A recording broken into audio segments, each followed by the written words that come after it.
Here we are. तो इस video के अंदर हम लोग आज सीखेंगे कैसे कोई भी केमिकल रिएक्शन को बैलेंस करना है। तो बेसिकली हमारे पास एक स्ट्रक्चर दे रखा है, चलो उसकी बैलेंसिंग स्टार्ट करते हैं। देखो सबसे पहले कुछ नहीं करना हमको, बस जितने जितने आइटम दे रखे हैं LHS मतलब लेफ्ट हैंड साइड पे और HH मतलब राइट हैंड साइड, वो सब लिख लेना है, ठीक है। तो सबसे पहले देख लो कौन से हाइड्रोजन है। हाइड्रोजन देखो, हाइड्रोजन है यहाँ पर, आयरन है और ऑक्सीजन है। आयरन है, ऑक्सीजन और हाइड्रोजन है, कोई और आइटम तो नहीं है, नहीं है। तो ठीक है, तो सबसे पहले आयरन, हाइड्रोजन एंड ऑक्सीजन, ठीक है। LHS एंड RHS, ठीक है। तो सबसे पहले देख लेते हैं दोनों साइड पे हमको basically first right right the number of atom present in both RHS and LHS side, right hand side और लेफ्ट हैंड साइड पे दोनों के हमें एटम लिख लेना है, ठीक है। अब दूसरे बार हमको नंबरिंग कर लेते हैं स्टार्टिंग से पहले। देखो आयरन कितना है, यहाँ पे एक है, और कहीं इस साइड में कोई एक है और इसके अलावा कोई आयरन सिर्फ यही है, तो यहाँ पे सिर्फ एक आयरन, ठीक है।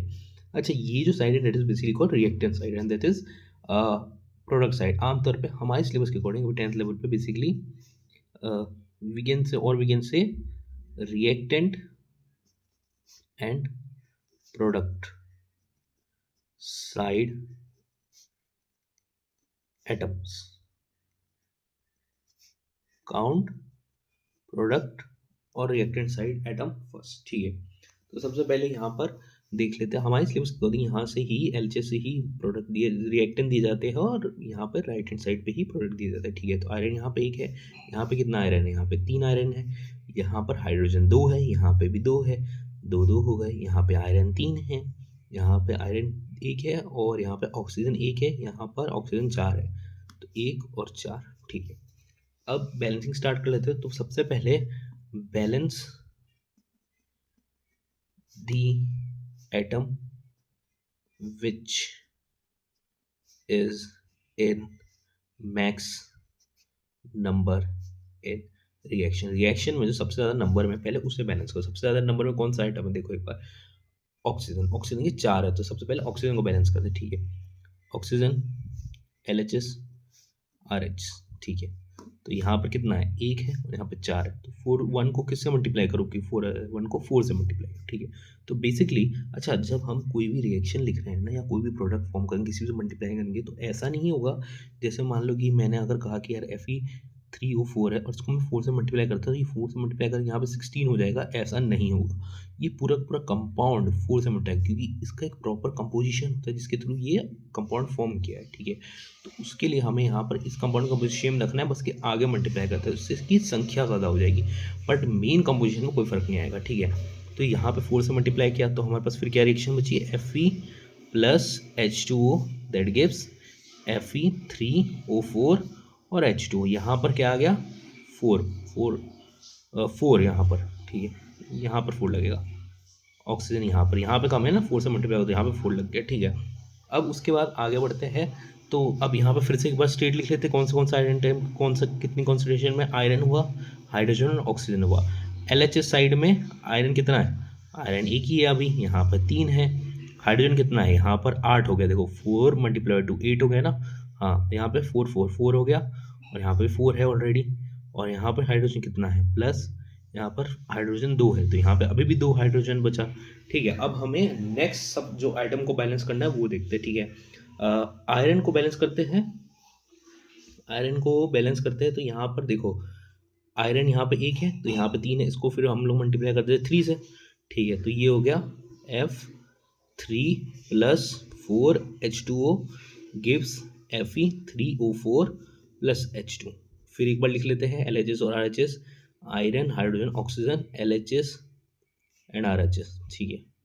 तो आयरन कितना हो गया, 3, आयरन यहाँ पे कितना हो गया, 3, और हाइड्रोजन कितना हो गया, 8, यहाँ पे अभी भी 2 है, यहाँ पे अभी ऑक्सीजन है 4 है, यहाँ पे भी 4 है। तो अब 2 को किससे मल्टीप्लाई करोगे, 8 आ जाए, मल्टीप्लाई बाय 4, ठीक है।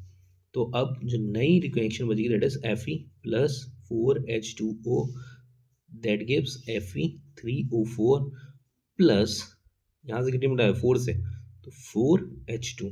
अब देख लो एक बार, 4 इंटू 2 8, यहाँ पे 4 इंटू 8 और Fe3 O4 पूरी रिएक्शन बैलेंस हो गई। अच्छा, ये जो बैलेंसिंग ऑफ रिएक्शन है ये law of conservation of mass पे डिपेंड करती है। देखो जैसे यहाँ पे जो है ऑक्सीजन अगर 4 है तो यहाँ पर भी ऑक्सीजन 4 है, 4 से ज़्यादा नहीं हुई, तो इसलिए मास पहले रिएक्शन का और बाद में रिएक्शन का कंजर्व हो गया, ठीक है।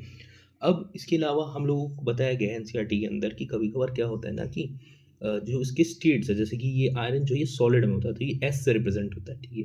ऑक्सीजन ये जो हाइड्रोजन है ये वाटर है that represent in G gaseous, ठीक है। उसके बाद जो Fe3O4 है that is again in solid, and ये जो स्टेट्स है किस स्टेट में वो कंपाउंड पाए जा रहे हैं रिएक्शन में, और ये जो हाइड्रोजन है that is again in gaseous में, ठीक है। तो ये G representation basically of gas, S representation of solid, and जो एल है ए क्यू है दैट इज एक्वस, मतलब बेसिकली कि वो पानी के सॉल्यूशन में है। और कौन सा बचा L that is liquid form में, प्योर प्योर लिक्विड फॉर्म में वो कंपाउंड प्रेजेंट है, ए क्यू होता है, ठीक है। अब इसके अलावा हमें एनसीईआरटी बताती है कि जो carbon monoxide gas plus C2H2 gas और यहाँ पे 340 ATM, तो ये ऐसे यहाँ पर टेम्परेचर भी लिखा जाता है, ठीक है। या तो फिर अगर हमको जो हमारा फोटोसिंथेसिस का रिएक्शन था, ठीक है, जो कि 6 कार्बन डाइऑक्साइड एक्वस, ठीक है, प्लस 12H2O लिक्विड, फिर यहाँ से मल्टीप्लाई हुई ये क्या हुआ सनलाइट, और क्या था यहाँ पे क्लोरोफिल, तो बेसिकली कैटेलिस्ट और जो पिगमेंट है वो भी हम लोग यहाँ पे लिख देते हैं, ठीक है। उसके बाद C6H12O6 that is aqueous glucose plus 6 oxygen और प्लस 6H2, ठीक है। तो ये जो पूरा हमारा जो रिएक्शन है इसमें देखो सनलाइट और क्लोरोफिल ये यहाँ पे ऐसे लिखा जाता है कैटलिस्ट या टेम्परेचर फॉर्म में ऐसे यहाँ पर लिखा जाता है। तो ये भी हम लोग पूरी जब रिएक्शन बैलेंस करेंगे तो लास्ट में हम ये भी लिख देंगे, ठीक है। और आमतौर पे जब तक स्पेसिफाई नहीं किया जाता तो आमतौर पे हम लोग नहीं लिखते। तो बेसिकली हमारा जो मेन टॉपिक था that was balancing of reaction जो हम लोग सीख लिया। अब नेक्स्ट लेक्चर में हम इससे आगे पढ़ेंगे, ठीक है।